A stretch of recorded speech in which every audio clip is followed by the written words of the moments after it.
As silly as this sounds, don't just join to play cricket, join to be a part of the club. It's important when young members particularly come in and they see what other more senior members are doing. We can talk a lot about a lot of things, but sometimes it's coming back to basics. Just treat everyone as individuals and with respect.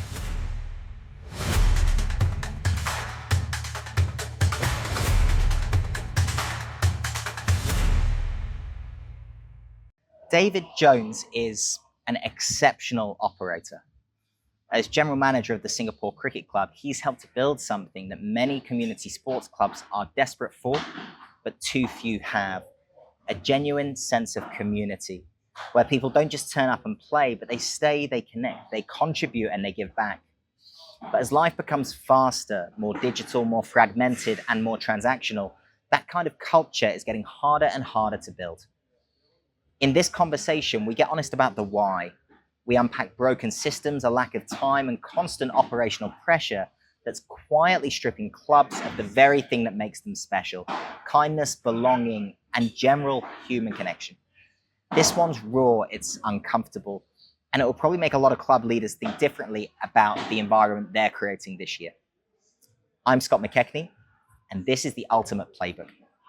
If you're brave enough to hear the truth about your sports club, you're in the right place. David. Scott. Welcome. Thank you. Thank you so much for giving up your time to be here. Today, I want to talk about community in sport. I think sports clubs, particularly post-COVID, have had a real problem building community. I want to unpack it today with someone who I have a huge amount of respect for. And before we do that, why do you think you're the right person to talk about membership within sports clubs? What's your background? So I've been general manager of the Singapore Cricket Club for just over 3.5 years. This is my first GM role in a club or sports club.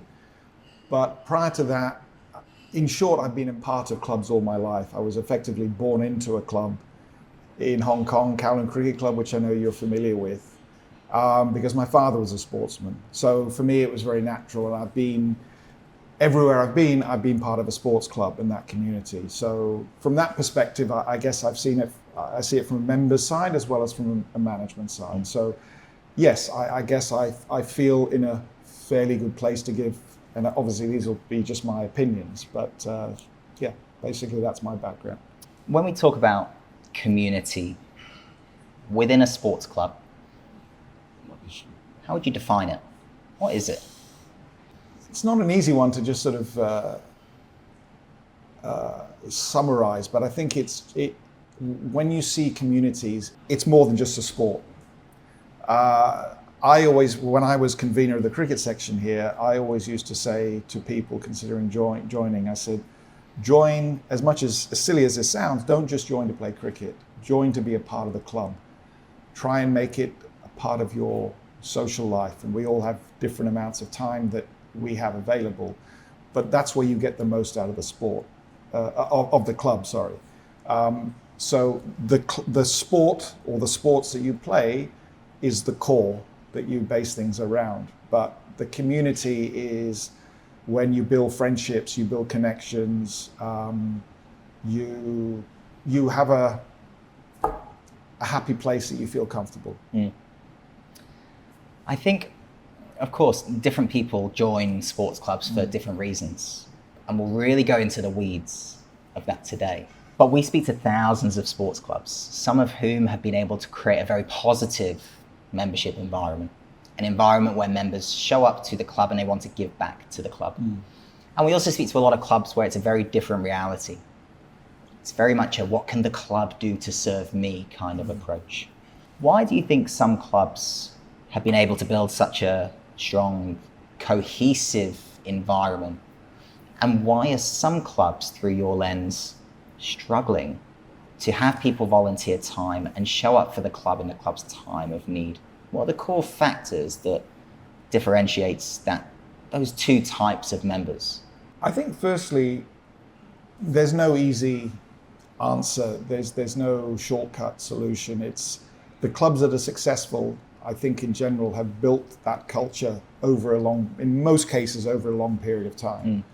where there's you're joining a club that has, it's just part of the culture. It's kind of an expectation that you give back. I mean, that's a fairly simplistic view, and that's becoming harder today. I think the reason, and I think it's more difficult across the board. I think all clubs are having challenges today, and I think there's a combination of things that contribute to that. Maybe one easy answer is to say, society's changing, people's expectations are increasing, people maybe a little bit more selfish than before. But I think that's part of the reason, but I think it's more than that as well.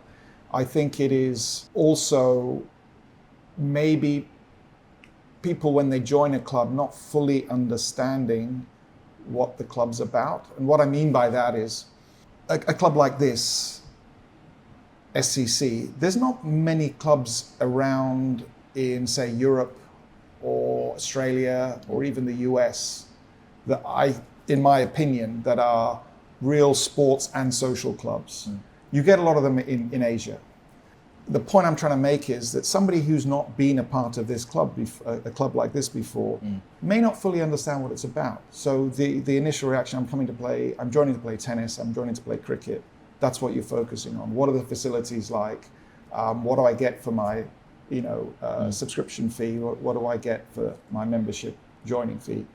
And I think sometimes clubs maybe take for granted that as part of the joining process, maybe even before they join, but certainly when they join, engaging with them and making them feel part of the community and explaining, in some cases, what it's all about, and not assuming that they understand that. Yeah. And I think that's a critical factor.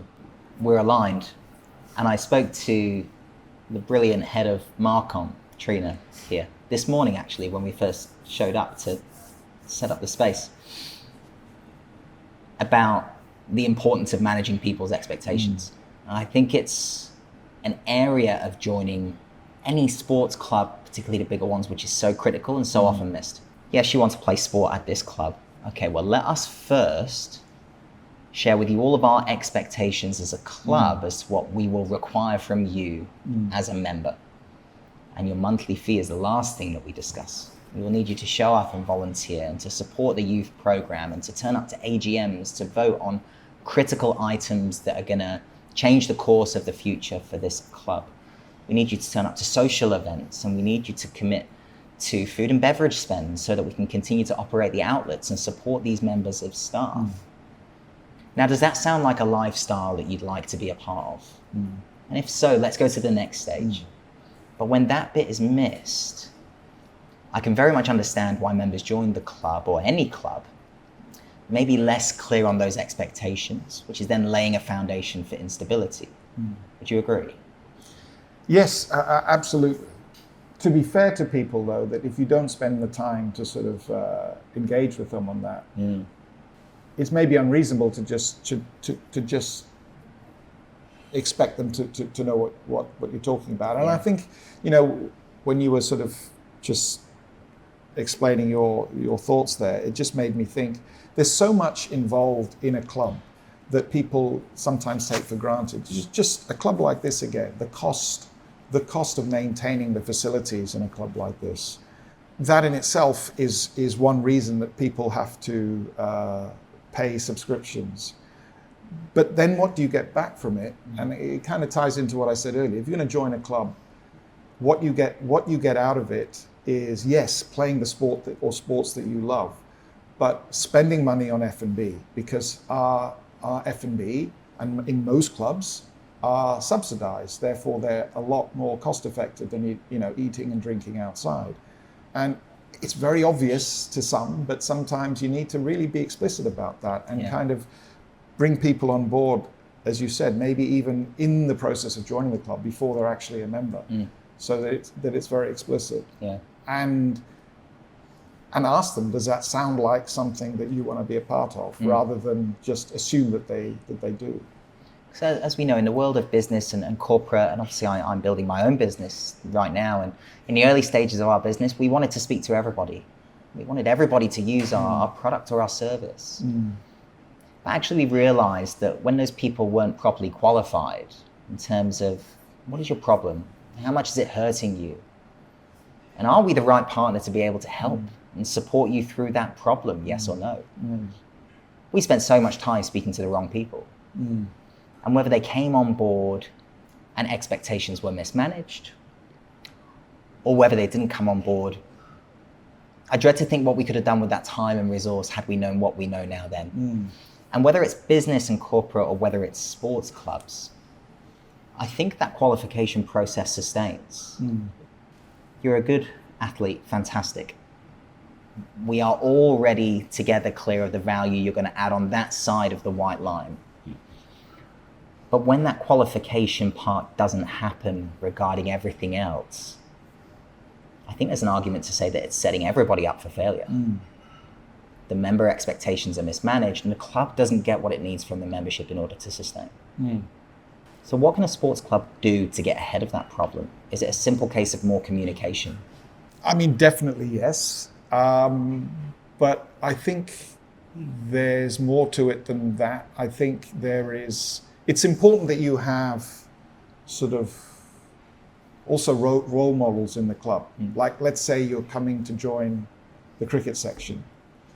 Could be the rugby section, it doesn't really matter. But I think, particularly if somebody's joining when they're young, as you know, in a club like this, the junior sports membership program is big, and it's important to the club, and it builds a lot of future members. But it's important when young members particularly come in and they see what other more senior members are doing, as in volunteering, spending their time. And okay, not everybody has the same amount of time, and you can't expect everybody to put the same number of hours in. But I just think when there are role models, or when they're respected members of a section, you're more likely to get people to understand, okay, that's what this section is, what this club is about.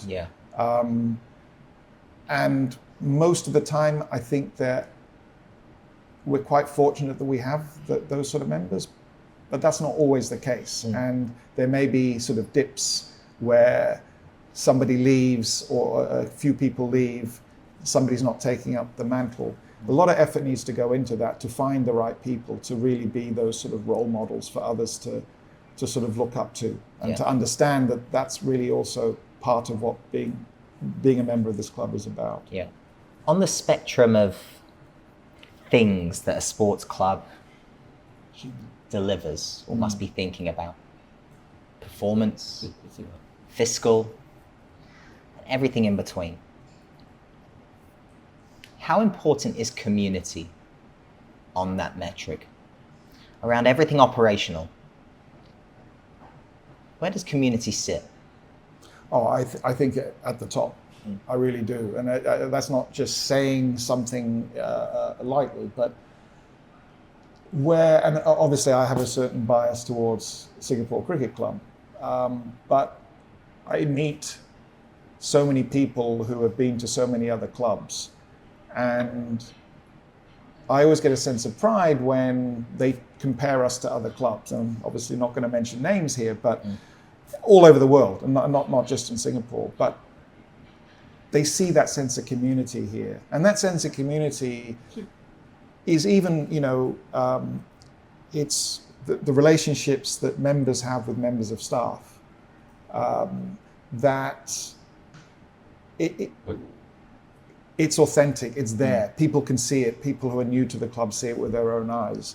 And I just think that builds the right atmosphere. And it's like, I used to work in the hotel business. When you go into a hotel that is working and functioning well, you just feel it when you come in. There's that atmosphere that makes you feel comfortable. Same in a club, and that you can't just create that. That has to happen over time. So in short, yes, I think community is at the very top. I really do. And I think, just to finish that thought, that, yes, the finances, the fiscal part of things are important, but in a way, the stronger the community you have, the more likely you are to be successful financially.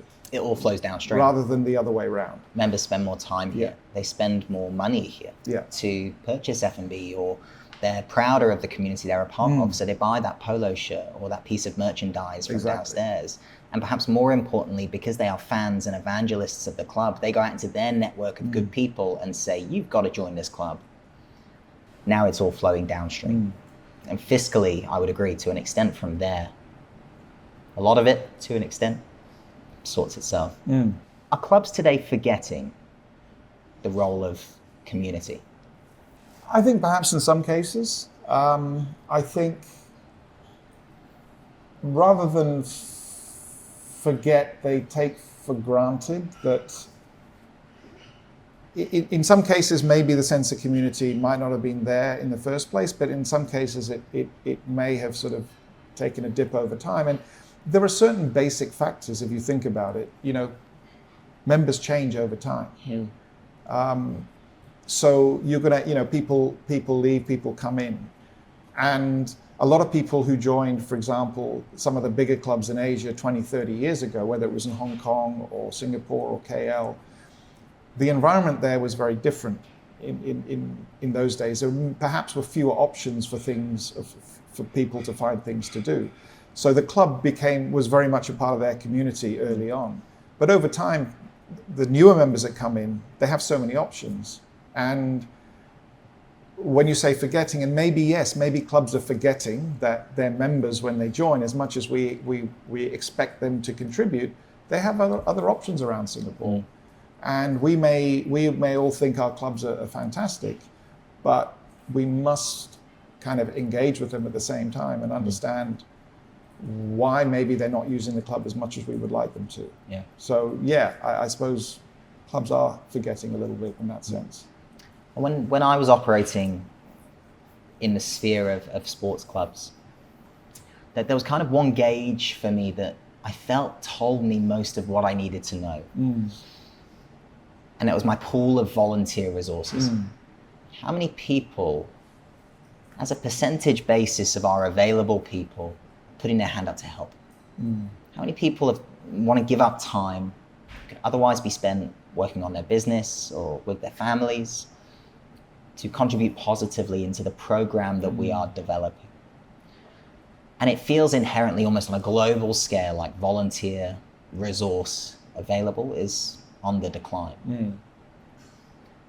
Are you feeling that too? And if so, what are you putting it down to? I suppose in short, the answer is yes. I think, having said that, I think I like to think that we're still in a good place across the board. And you know, I've seen many new members come into this club and really be a part of the community very quickly. So there's great examples there too. But I just think, to be fair to individuals, particularly those that are, say, foreigners in Singapore, they've come here to work and to earn a living. And it's far more cutthroat, I think, in the business community now. So somebody who's primarily come here to earn a living, they may have a young family. There's huge pressure on their time. People travel a lot.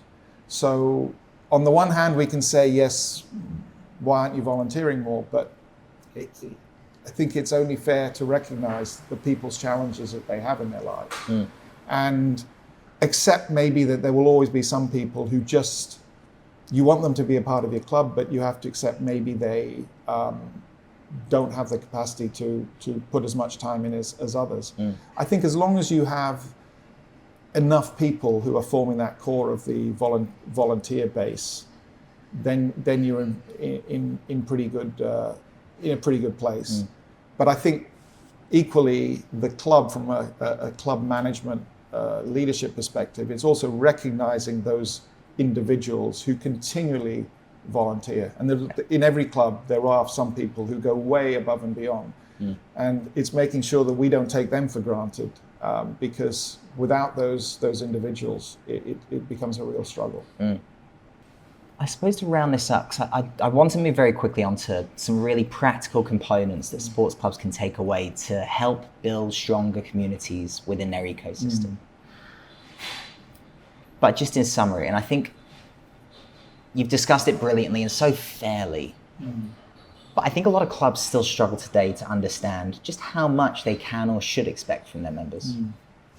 There's obviously a lot of history and heritage involved. And whilst it's critical that we're all across that, it doesn't all help operationally today to do what the club needs in this economic circumstance, whatever it might be. The world post-COVID is very different to the world pre-COVID. So to what point should clubs expect people to just give up their time because they love the club? Is it becoming to an extent a completely unreasonable request? And do clubs have to evolve into stronger commercial models with more paid staff on the basis that volunteers just aren't so readily available anymore? I think in some cases the answer would be yes. I don't think it's a one-size-fits-all answer, because some clubs are, when I say fortunate, they've created that fortune because of the culture over time. But some clubs do have a lot more people who are ready and willing to volunteer, other clubs less so. And in certain clubs, I think the short answer might be, and I think you're seeing that already in some clubs where it is taking on a more of a commercial approach. But there's a cost to that, obviously. You know, you're hiring more people, in some cases, better quality people at the top level. There's a cost to that. And those are the clubs also that probably don't have to be really blunt, the best F&B prices as well. It's kind of, what do you want? Yeah. And what's the balance that you're looking for? So yeah, I really think it depends on club by club. Yeah. There are clubs of days past that we've undoubtedly been associated with together, and they've had amazing cultures. And at some stage on the journey, that culture has broken down. What can club leaders do, or what are they doing to accidentally kill culture and community within their clubs?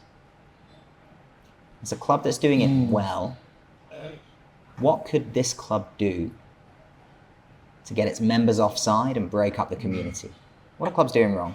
I think, again, not an easy answer, but I think it's a few things. I mean, one is, as a sports club, there's always a desire to win. And I think any sports club that doesn't have a strong performance culture, you would question that. But it's to what extent? Is it win at all costs? In which case you might be bringing in people who they're at the top of their game in their relevant sport, but and they may even have been explicit about it, they don't have the time. They may be semi-professional in their sport. They don't have the time. I guess what I'm saying is, to what extent do you have to have a strong performance culture, but if it's win at all costs, and you might be bringing in the wrong people who are delivering the results on the field, but may not be, becoming part of the culture. That's a fairly simplistic approach. The two may not. You do get people who are at the top of their game who are part of the culture as well. But I have seen cases where you're maybe not bringing in the type of people who will help build that community. So I think that's one area. And two is, it's that balancing the need to be commercially successful as a club with what are you giving back to members? Yeah. Because sometimes if it's all about the bottom line, again, there's a temptation to focus on the type of member who will look at it from the club from a more transactional sort of place. Yeah. Can I add a third one? I've only learned this in the last few years, actually. And I've been working in sport and sports clubs for 16 years. I've learned how to gauge a club very quickly, as far as its environment and its values and its community is concerned. And I now only look at one thing. How do they treat my wife? Now, let's be honest. If the club is an environment where my wife can be comfortable and make friends and build relationships and feel a part of the community in the same way that I can as a player, Firstly, my life is much simpler. I can play more sport with less questions. However, I've been a part of some clubs recently where my wife has not felt welcomed. I have, but I'm the player, the captain, the coach, the committee member, the paid staff on occasions. So everyone's nice to me, but how they treat my spouse, my family, tells me a heck of a lot about the community within that club. And whether it's just to engage me within the club for longer and retain me for longer, or to get me doing more for the club and give back more to the club and sit on committees and care about the bigger picture of everything the club needs to achieve in the next phase. I can't tell you enough how much that decision is impacted by how membership treats my family. It tells me how kind they are, how caring they are. How much do they actually want to get to know me, the person, not just the rugby player? And I think that sends a very strong message about what this community cares about. What are your thoughts on that? Yeah, I mean, I think that's what you're talking about is possibly, speaks to something that in certain clubs might be a broader issue in the sense of there are certain members, be it, to a certain extent natural. You might get certain long-time members who've been for many years there, there's a certain appreciation, respect for them. But I think what you're talking about is almost like you have different tiers of members in the club's eyes. When it's not working well, they will treat certain members, and it might not be wife or family. It could just be they just treat certain members better than others for various reasons. Obviously, I'm talking about in an extreme case, but as you were saying that's kind of I just looked at it from a broader perspective than just family.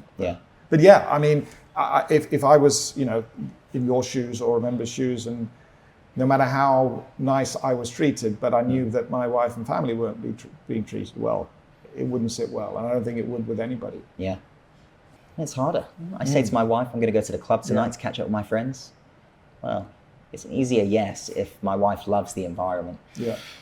And look, different clubs, different facilities. Some are more family friendly than others, of course, and different histories. And some sports are multi-gender. We work with a range of clubs here, like the Singapore Cricket Club, where we have lots of sports that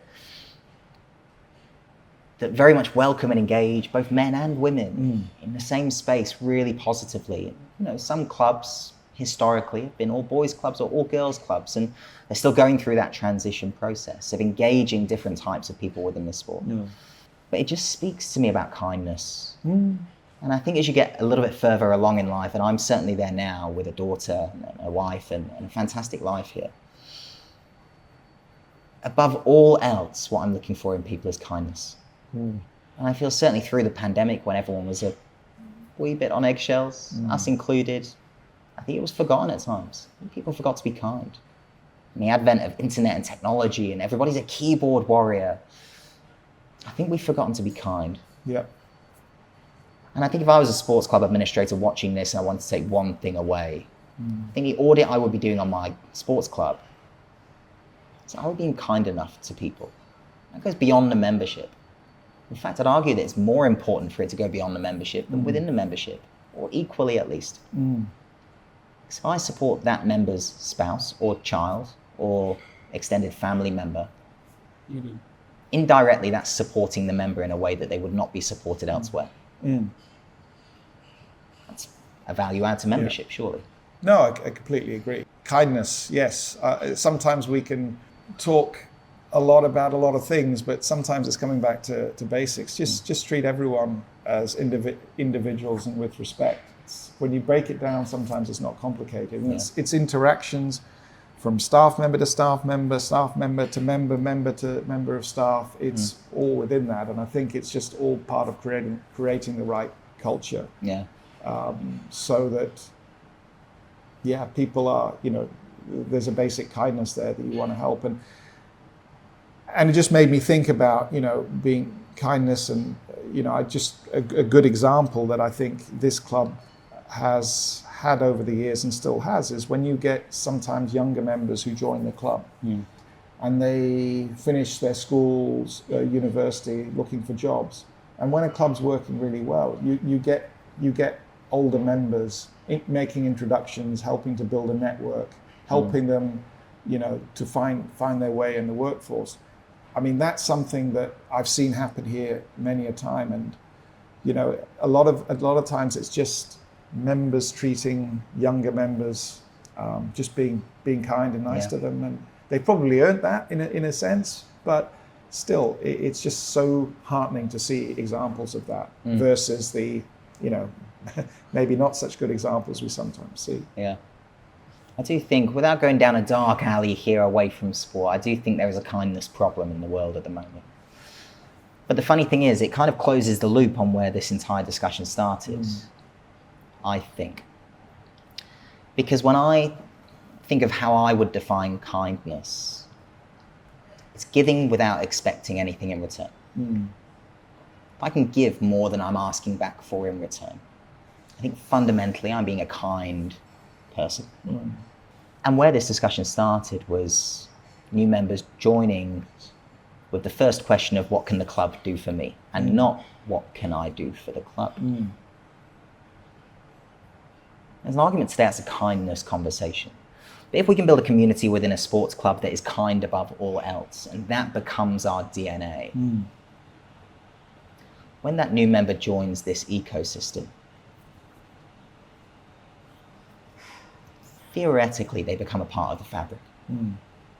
Whether they become a kinder person or they're just already kind organically, I don't know. But do you understand what I'm saying in terms of, we have this cycle in sports clubs at the minute where people are joining clubs and they want to take from the club. And that, for me, is not what sports clubs are about. Certainly not the sports clubs we were brought up within. Now, what the answer is to get more people giving more back to their clubs and being kinder within that transaction, I don't know. But I really hope that as we move through the next couple of cycles, club leaders and club managers and club administrators can bring the focus back away from chasing payments and away from demanding presence, and just bring it back to kindness. I think it will fix so many problems. You've got me thinking this whole much broader issue, in the sense of, I think it's fair to say that the club environment in Singapore is such that it's not as easy as it was before to convince people to join a club. So somebody approaches SCC, and sometimes it's not about SCC or somewhere else, it's SCC or no club at all. And the temptation is to want, because there's a pressure to bring new members into the club, there's a temptation of what we can offer versus, look, this is what you're going to get out of the club. So to turn it around a bit and say, yes, we can offer this, but being a part of this club, you're part of a community, and yes, you're going to have to give back a little bit yourself, but this is then what you become part of. And I think, as you were sort of going through your thought process, it really made me think the importance of that. It's often, in many cases, you're talking, when you're selling something to somebody, it's like tangible. This or a competitor is the choice. But in some cases, a member is not, they're thinking, well, maybe I don't need to spend this amount of money to join your club. Maybe I've got enough friends and stuff elsewhere. I can maybe play sport more cost effectively elsewhere.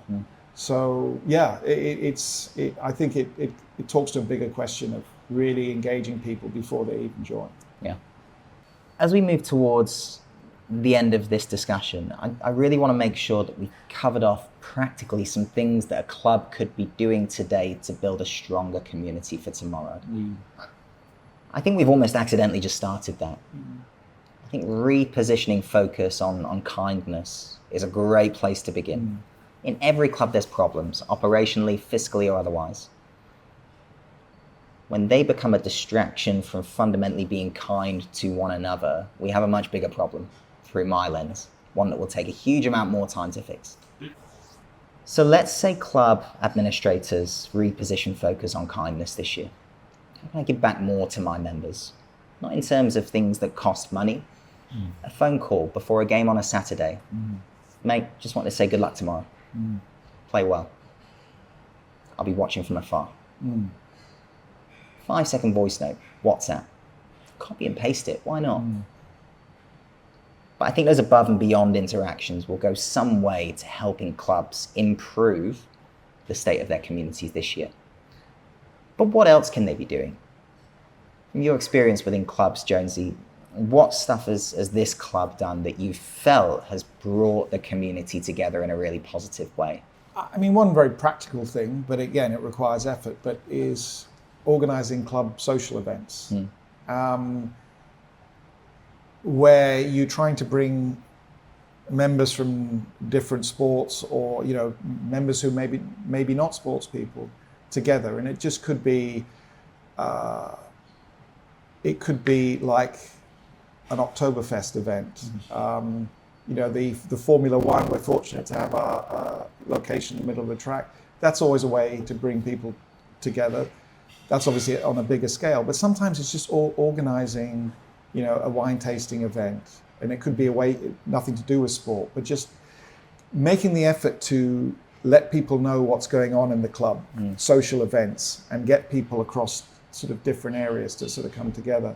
Because otherwise, it's easy to just stick to people people within your section, within your sport, but give them an opportunity to meet other people. So it's that club, and sometimes there's a cost to it from a club perspective, but sometimes there isn't. But I think successful clubs do that a lot. They put events together to bring the members to bring members together. And they don't always have to be big events. They can really be much smaller scale. But I think that generally works well. When it comes to those events, I've seen the entire cross section. I've seen clubs that will do an event a week for most of the year. And I've seen clubs that will do maybe 2 or 3 events in a season. Through your lens, with your experience, what's the best approach? Do we do less events with a real focus on channeling as many people as we can into a smaller volume of events that are run to a much higher quality? Or is it a volume game of just trying to get as many people in the room as consistently as we can? Somewhere in between, perhaps. Yeah, I think if I look at this club, we will have 2 or 3 major events in the year, regardless. And I think those are important events, and they're a good opportunity to bring people together. For example, one that came about 15 years ago, the Sports Awards night here. That's something we'd never done before, but that's something that happens obviously once a year. It's a great way to bring the sports community together. But I do think there is value in doing smaller events on a more regular basis, monthly. Because also there's different themes. Some people will like different types of events. So I think you almost have to look at it at both levels, and it depends on the size of your club, obviously. But on a club of this scale, I think you need to do it at both levels. And obviously, to garner that information of what the members need and what they're gonna receive the most value from, as far as an event schedule is concerned, you've got to understand what the members are thinking. Question: when was the last time the Singapore Cricket Club did a survey of its members? And I honestly don't know the answer. Yeah. I know that clubs are not doing it enough as a rule. But when was the last time the SCC did a survey of its members? So the last time we did a major survey, a very all-encompassing survey, was probably about 3 years ago. But we do get regular feedback from members, which is mainly involved on, by no means exclusively, but a lot of it is around F&B. Yeah. So we get weekly feedback from members, which we tabulate and look at. And obviously we respond to members in certain cases, but it does give us data over a period of time when you pull it together. But I think the whole question of member surveys, I think is an interesting one, because I think my experience, this is just my opinion, but I think a very detailed member survey going back to some of the challenges we talked about today and people having short attention spans, might preclude some members from actually completing it. I agree. And I think it's trying to get a balance, which is what we're looking at now, is doing maybe some sort of shorter, sharp surveys focusing on certain areas, but do them more often. Yeah. That's my opinion, seconds, but but that's what I think. I mean, it aligns to the society of today that is deeply impatient. If I want a Big Mac meal, I can jump on my phone and it arrives at my door in 25 minutes. Yeah. I'm busy, I have a family, a business, and if someone puts a survey in front of me, however passionate I am about the subject matter, if anyone puts a survey in front of me that's more than 5 minutes long, it's probably not getting done. And I think it speaks to the broader club strategy.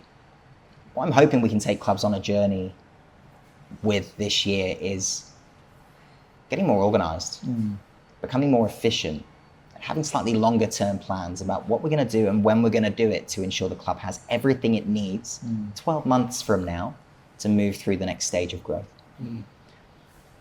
I would be looking at a quarterly survey about different subject matters. One is events. One is any new merchandise that you'd like to see, water bottles, kit bags, cricket helmets, whatever it may be. Another one is clothing, quality, price, consistency, overall love and happiness for the gear. Another one would be food and beverage and staff, events, so many pillars to any sports program, communications. Yeah. But if you do a micro survey every quarter, strategize that over a 4-year cycle, between now and 2029, God, you're going to have an abundance of data about your members. And needs-based selling. Member needs X. If we can deliver Y, guess what that does to the community? Yeah. I have a platform to speak at this club. When I provide feedback, it's heard and the club does something about it. This makes me feel good about being a member here. I have a voice. I think people like that. But do you think clubs are doing surveys often enough? Big picture. And let's just forget about this club for a second, because we're both conflicted. I think the short answer is no. Yeah. I can't, I don't know in some cases what clubs are doing specifically, but my sense is that not enough. Versus if you look at hotels, pretty much every international chain hotel will have some form of guest satisfaction index, which is monitored very closely every month. Now, clubs are a little bit different. You get a lot more anecdotal feedback from members. You get a lot more just members writing in. But I think the importance of pulling all that information together, and most importantly, acting on it is really important. So, as I say, I don't think it's necessary, in my view, to do huge surveys, but I think having more regular ones with feedback that you can action, because if you don't, then members will lose any faith, or they'll be less likely to give you their feedback next time around. Yeah, I think from my experience, 8 to 10 questions maximum. And obviously if you have 8 to 10 questions, and we're talking really a less than 2-minute completion on that basis, they should be check boxes or multiple choice. We should limit the amount of manual text. It requires people to think, and with ChatGPT, not too many people are doing that these days. But if you can have a 10-question survey that takes less than 2 minutes to complete once a quarter, I think you're creating a forum for discussion and feedback. And yes, look, the more feedback, the more work, and I understand that a lot of volunteers are trying to not add to their workload. But in doing so, they're missing out on a huge amount of very important conversation that will dictate and determine the quality of the community and the environment within it through the next phase. So can we reduce down some of the less important operations? Can we simplify them? Can we automate them? Can we lean into technology to take some of these big administrative tasks away, so that I can spend more time listening to my members and then executing on some of the things that they need? Because if member sees the club go from here to here in terms of alignment to their needs in the next 12 months, I'm not going anywhere else. I'm staying at this club. It's listening to me and it's growing in line with the things that I need. Yeah, absolutely. Now I want to give more back. Kindness. This to me is the equation. Yeah. What do you think? Yeah, no, I mean, it's hard to disagree with any of what you've said, but the reality is making sure that you're committed to doing it. Because it's easy to say, yes, oh, that makes sense, we should do it. But it's the follow-up to being committed to do it regularly, to action the feedback, and you have to get everybody on board with that. Yeah. So, and sometimes it's easy to say, yes, let's do it, but it's the implementation. It's but no, very hard to disagree with the thought process there. I'm going to go a little bit off-piste here, but one thing I've never seen in the thousands of sports clubs that I've been fortunate enough to interact with is a subcommittee that is pegged to happiness. And what I mean by that is I've seen death by subcommittee at many clubs. There's a subcommittee for social media and touring and wine and golf days and managers of WhatsApp groups and subgroups galore, subcommittees galore, and they're very important, often filled with brilliant people that want to help the club. I've never seen a subcommittee that's there fundamentally to understand granularly what's making the members happy today. Have you seen it? Does it exist here? I don't know that I would have ever had any exposure to it when I was working here anyway.